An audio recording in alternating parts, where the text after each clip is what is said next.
Olá para você que acompanha a TV e Rádio Câmara Bauru e o nosso programa Espaço Aberto. Segundo o DataSUS, os acidentes em domicílio são a principal causa de morte infantil no Brasil. Segundo especialistas, cerca de 90% dessas mortes poderiam ser evitadas.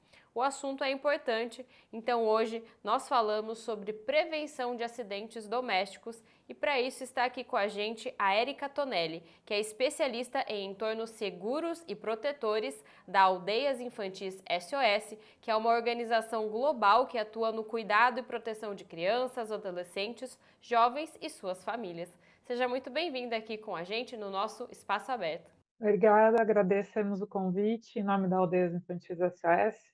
Espero que seja proveitoso para todos e todas que nos veem e escutam. Sim. E antes da gente falar de prevenção, eu queria trazer algumas informações sobre os acidentes domésticos mesmo, especialmente aqui no Brasil. Segundo a Safe World Kids, que é uma rede global de prevenção de acidentes na infância, essa organização ela classifica a morte de crianças por causa de acidentes como uma epidemia global. Os dados que a gente tem em relação a esse tema são realmente alarmantes desse jeito? São sim. Até quando a gente olha para o Brasil, né, e você vê cerca de 120 mil crianças, né, até 14 anos, que foram internadas, e aí com a classificação pelo nosso sistema, né, único de saúde, de lesões não intencionais, então quer dizer que poderiam ser evitados, então sim, é um número bastante alarmante, sem contar o número mundial, né, que a Safe Kids trabalha. Então, sim, isso traz impacto, né? De cada 4 acidentes, um deixa lesões irreversíveis. Então, isso é bastante sério. Sim, e pensando nesses acidentes, né, quais são os principais acidentes que acontecem no ambiente doméstico? E existe alguma particularidade aqui no Brasil? Bom, o grande campeão são as quedas, né, os traumas. Então, 45% desses acidentes estão relacionados a esse tipo de lesão. Depois nós temos as queimaduras e, em terceiro lugar, os sinistros de trânsito. Esses são os três principais, né? Óbvio que quedas, você fala tanto acidente doméstico como também fora de casa.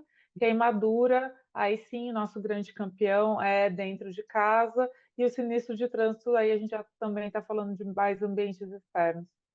Tirando um pouquinho o trânsito dessa conta, quais são os principais fatores que levam esses acidentes a acontecerem? É uma falta de atenção, uma falta até de preparo para saber como lidar com isso? O que acontece?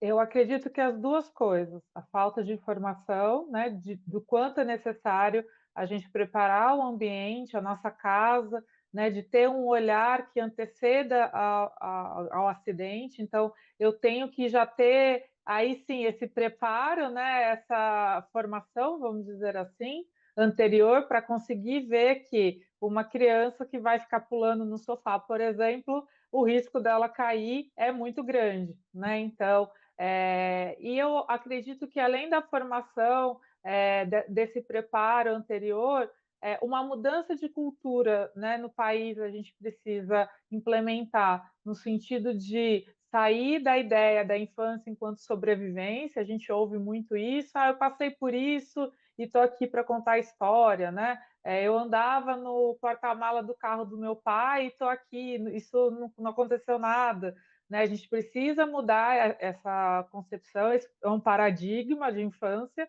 e pensar a prevenção de acidentes como uma forma de evitar acidentes e não de superproteção, né? Porque tem muita gente que também confunde esses cuidados de maior qualidade com superproteção, e não é esse o caso.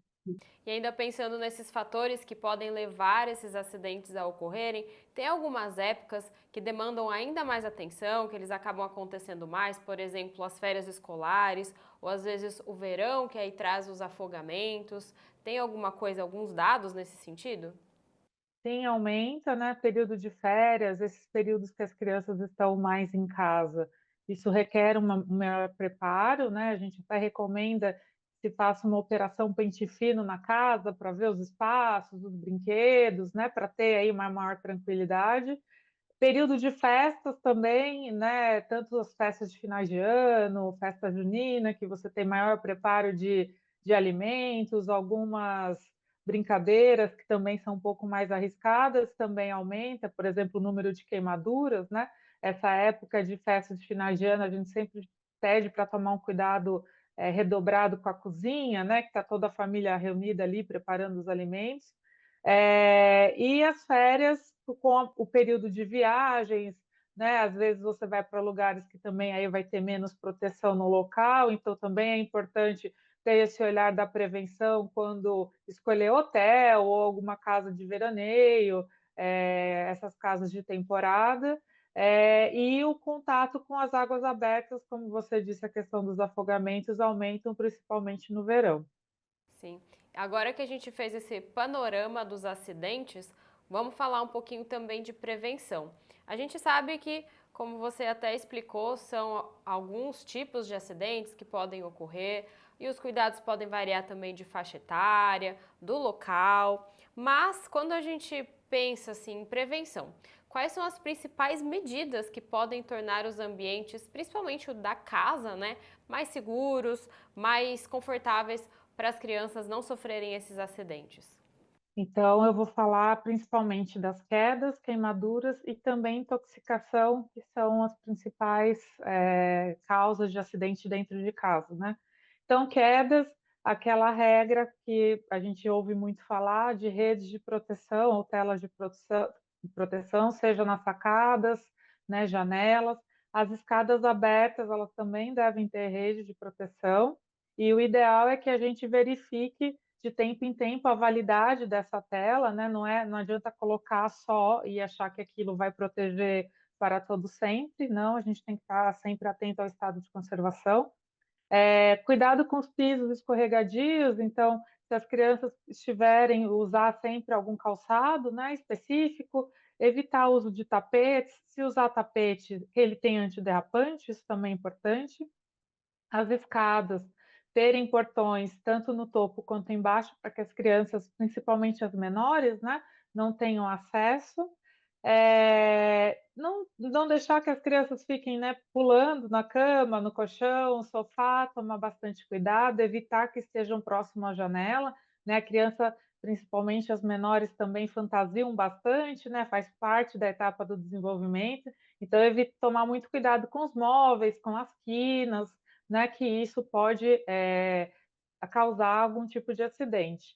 A cozinha é um espaço que a gente deve evitar que as crianças estejam, né? Então, tomar um cuidado extra, às vezes as mães, na correria do dia a dia, cozinham com as crianças no colo, isso a gente não deve fazer, é um risco muito alto de queimadura, né? Às vezes até a gente está ingerindo algum alimento quente com o bebê no colo, isso também pode ocasionar uma queimadura grave, né? Porque quando a gente fala de internação em queimadura, são casos realmente graves, né? Então, isso fica um alerta. Então, cozinhar sempre com as bocas traseiras é uma dica importante do fogão, com os cabos das panelas virados para dentro. É, tomar cuidado com o forno, né? Também, sem falar de churrasqueiras, né? Qualquer tipo aí de forma de cozinhar alternativa, a gente deve evitar que as crianças estejam por perto. E os produtos inflamáveis também, o ideal é que os produtos de limpeza estejam longe do alcance das crianças, né? Então, o ideal é que eles estejam no espaço mais alto. Nunca trocar de embalagem ou evitar comprar produtos de limpeza desses carros que passam, né, nas ruas vendendo aqueles produtos, porque em geral eles são colocados em recipientes de refrigerante, então a criança pode olhar aquilo e, né, as cores são muito atrativas e pode acabar vir a ingerir, né, os produtos de limpeza que têm a embalagem, vamos dizer assim, a oficial, eles têm travas, então isso já torna mais seguros.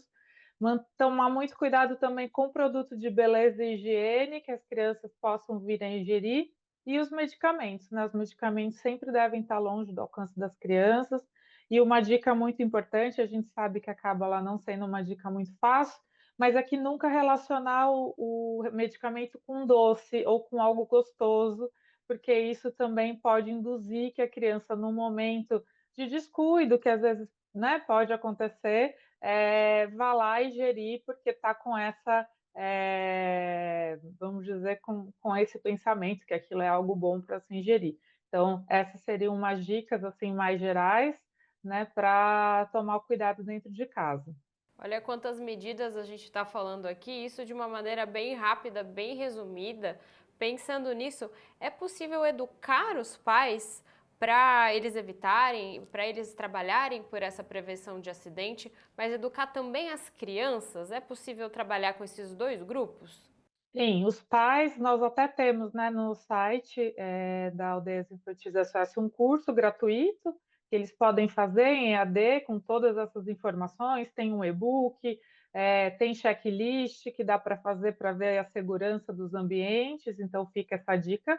As crianças, o que a gente diz é que só a partir dos 10 anos que a gente pode ter maior segurança de que realmente eles estão mais preparados até em termos neurológicos para estar reconhecendo o perigo, né? Porque também tem isso, às vezes a gente pode até orientar, mas eles não terem essa percepção. O ideal, na verdade, é lógico, desde pequeno você ir explicando, né, o porquê não pode, né, subir na janela ou trepar numa grade, por exemplo.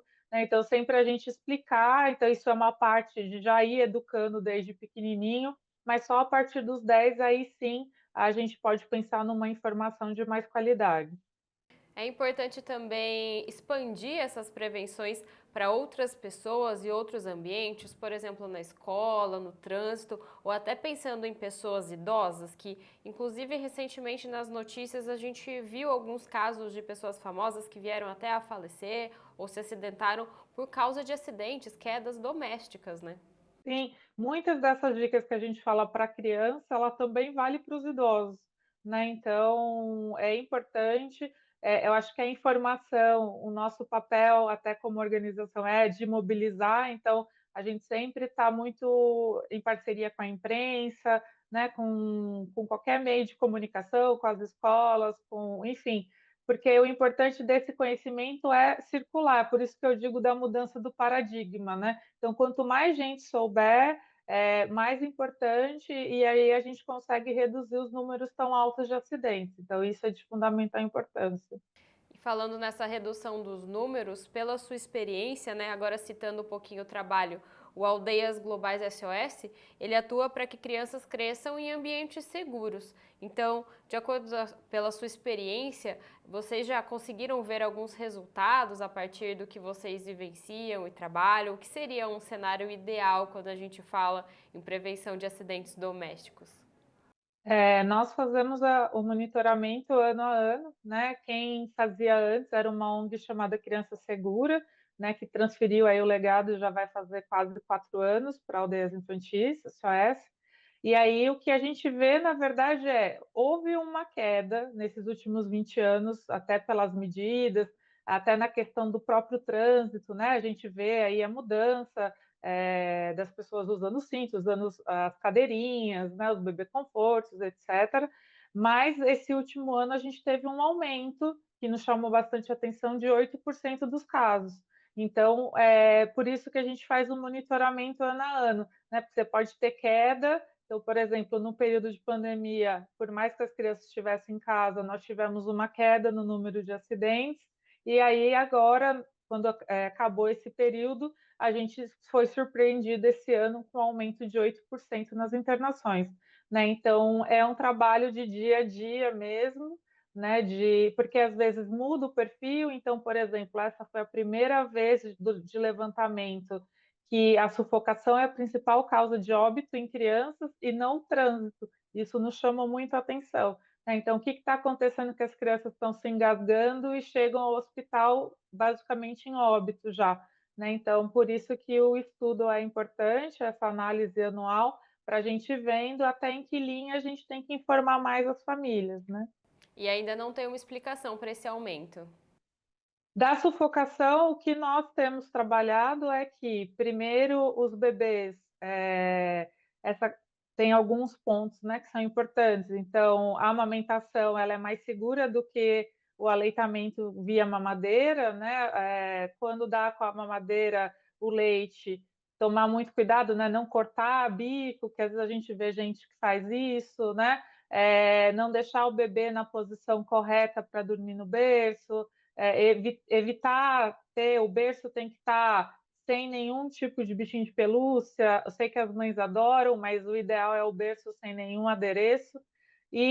Porque a morte está sendo mais causada de 0 a 4 anos. E na introdução alimentar, como oferece os alimentos, as crianças estão se alimentando muito na frente de tablets, celulares, isso faz com que eles não prestem atenção, eles estão aprendendo a mastigar, né? Então, infelizmente no nosso país a gente ainda não tem também uma cultura de cursos de primeiros socorros. Né? Em outros países você tem isso na escola, né? Como disciplina, primeiros socorros. Então isso também faz muita diferença de você ter um adulto, alguém por perto que saiba fazer os primeiros socorros para que a criança chegue aí com vida ao atendimento médico. Então essas são algumas das nossas inquietações no momento, mas a gente vai acompanhar a pesquisa no ano que vem para ver se esse número se mantém. Entendido. Muito obrigada. Você que nos acompanhou ouviu a Érica Tonelli, que é especialista em entornos seguros e protetores da Aldeias Infantis SOS. Muito obrigada, Érica, por essas informações importantes, né? E agora que o pessoal leve para casa todas essas dicas de prevenção aos acidentes domésticos. E obrigada a você também que nos acompanhou aqui no Espaço Aberto pela TV e Rádio Câmara Bauru.